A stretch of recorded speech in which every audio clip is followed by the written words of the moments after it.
Hey guys, it's Erica and welcome back to my channel. If you're not already subscribed to my channel, make sure to hit that red subscribe button down below and click the bell so you be notified every time that I upload.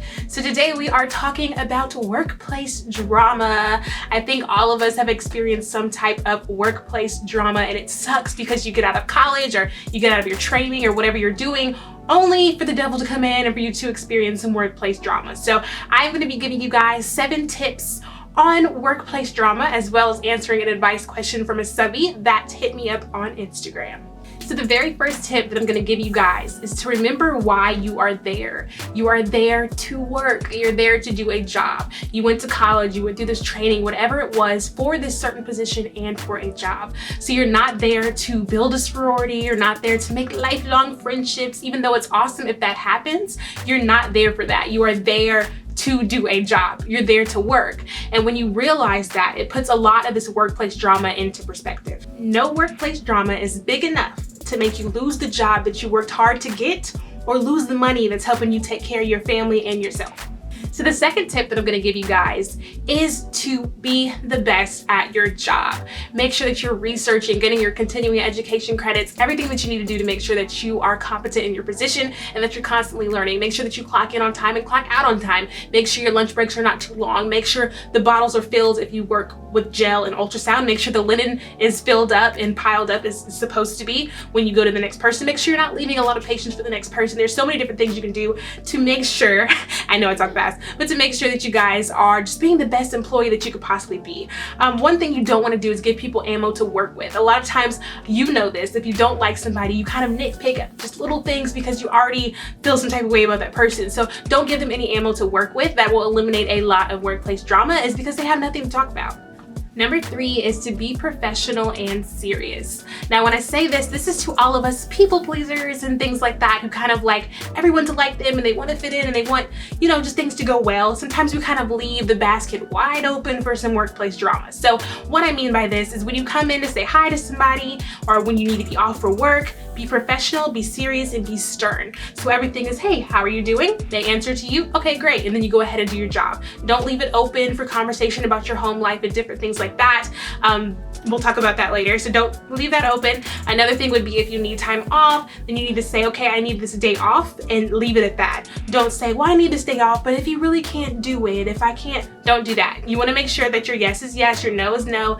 I need these days off. That is that. Don't leave anything open. Make sure that you're very serious, because what it does is it makes people not know how to take you. It's kind of a little trick in a way. People don't know, like, is she mean? Is she nice? Can I mess with her? Can I not mess with her? They really don't know how to take you, and that's kind of where you want people to be at work.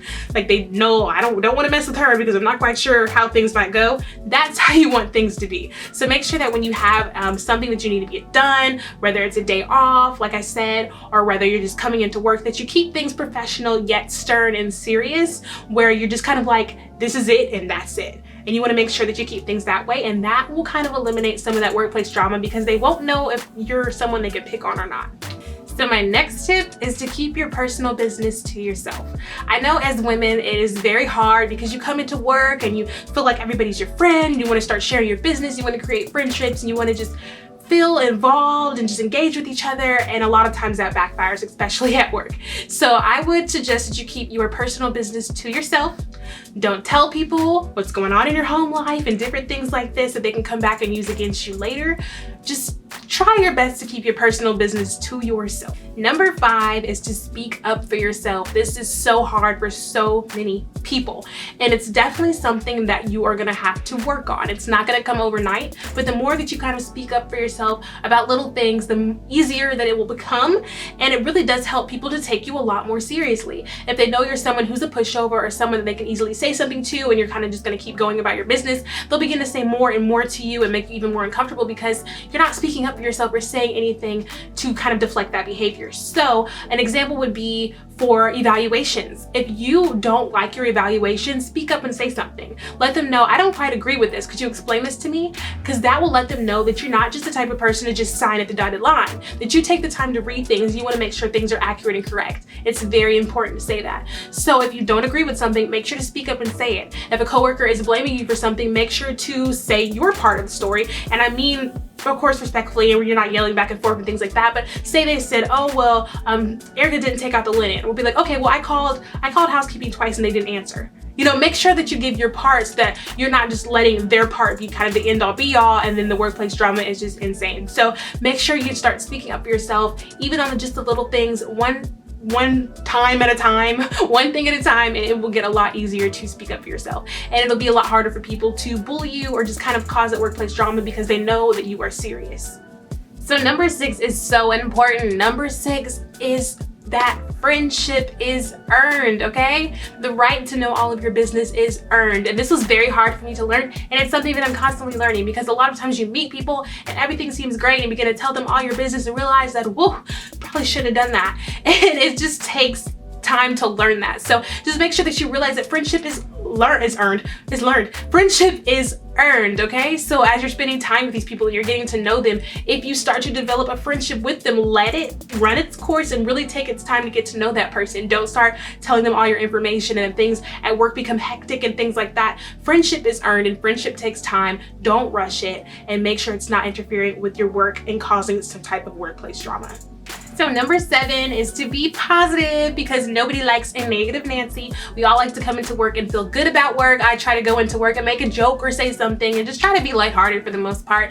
I walk in, put my stuff down, I might say a thing or two and just get on to work. I just try to remain positive. Bring your coffee with you, your energy drink, your water, whatever it is that you're sipping on and enjoying, and just try to be positive. Say hi to the people in the hallways and just try to enjoy your work day, because you're gonna make your work day go a lot quicker. It's a lot harder to start workplace drama with someone who tries their best to be positive, and it just keeps you in happier spirits, honestly.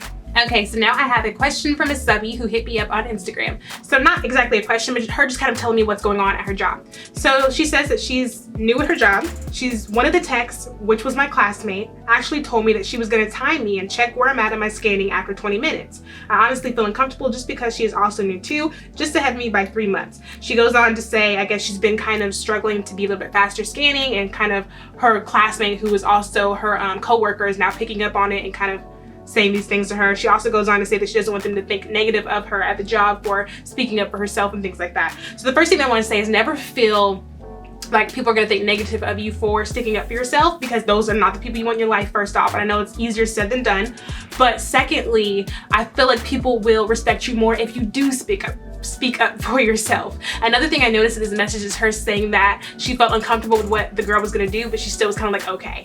And I think all of us have experienced that passivity and that just feeling like, I don't really know about this, but all right, you know, whatever you want to do. And I think we've all done that. So definitely not bagging on her or dogging her out for that, because I've done it. I think we've all have been in situations where we kind of just let the other hand slip, you know, like, you know, whatever. So in this situation, if it's making her feel uncomfortable, and honestly, it's not the girl's place to tell her that she's gonna time her and see where she's at in her scanning after 20 minutes. Like, girl, that's none of your business. You are not the supervisor. But let's talk about the way that she should handle this. So I would tell her, I don't want you to time me. I feel like that's something the supervisor should do, and just leave it at that. Because honestly, it's not her job to time you. If she's timing you and you're feeling uncomfortable with it, I think it's something that you need to bring up to her, because honestly, that's annoying and it's rude. And it's like, okay, say you are scanning a patient and 20 minutes later, someone's coming behind your back like, it's been 20 minutes, you only got this much. Like, that's none of her job. She's not being paid for it. Like, it's not her job description. She just needs to have several seats, preferably in the back. I got that from my auntie, I love it. So she just needs to have a seat. Honestly, I would just tell her straight up, just be like, I don't feel comfortable with you doing that. Like, I don't need you timing me. That's the supervisor's job, and I just got here and I'm gonna get better at my time, but like, this is just how it is right now. Whatever you have to say to her, I would definitely address it. I definitely wouldn't let it continue to go on. I wouldn't want to feel uncomfortable with that, and she needs to know her place. She needs to know that you do you over here, I'm gonna do me over here. And like, scanning takes time, honestly. Like, I scan things pretty quickly now, but when I first started, I wasn't as quick as I am now, and you constantly get better. And if you just got there, she got there 3 months ahead of you, she's had a 3-month head start on being quicker at scanning. So she just, girl, bye. So I hope you guys enjoyed that little snippet of like an advice question. If you guys enjoy things like that and you would like to start sending advice questions to my Instagram, let me know down below if that's like some type of shows you guys would want with me like kind of answering you guys' advice questions, that would be kind of cool. So if you guys would be interested in that, let me know down below. But the last tip of advice I'm gonna give you guys is to know that this is all a work in progress. Speaking up for yourself, learning how to be more assertive in your language, and learning to just be your best at your job, learning to be quicker so that she can never say that again, because now you're doing better at being quicker. So many different things that you can do, and this is definitely a work in process and not an inclusive list of all the different things that you can do to eliminate your workplace drama. So if you guys have any more tips, tricks, anything down below on eliminating workplace drama and making things better, make sure to put those down below, and I will see you guys in my next video. Like or comment and subscribe, guys. Bye.